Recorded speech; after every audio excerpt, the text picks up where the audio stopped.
আমি হেকিম নজমুল হোসেন। যারা ইরেকশন প্রবলেমও ভুগতেছেন, যৌন রোগও ভুগতেছেন, আমার লগে যোগাযোগ করবেন। বাতামারি হাই স্কুলের বা কেউ হইরে আয়া কইলেও আমার বাড়ি চিনাই দেব। হেকিম নজমুল হোসেনের বাড়ির যাইয়া দিব।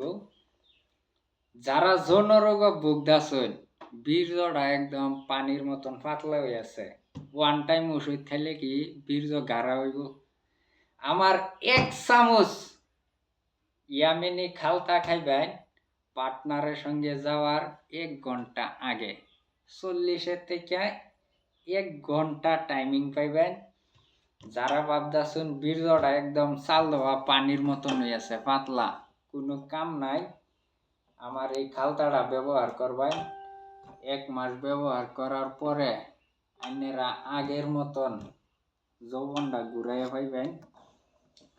তাই আমার লগে যোগাযোগ করবার চেষ্টা করবেন। ভিডিওটা লাইক করবেন, শেয়ার করবেন, আর আমার এই ইয়ামিনী খালতাটা ইউজ করবার লাগে চেষ্টা করবেন।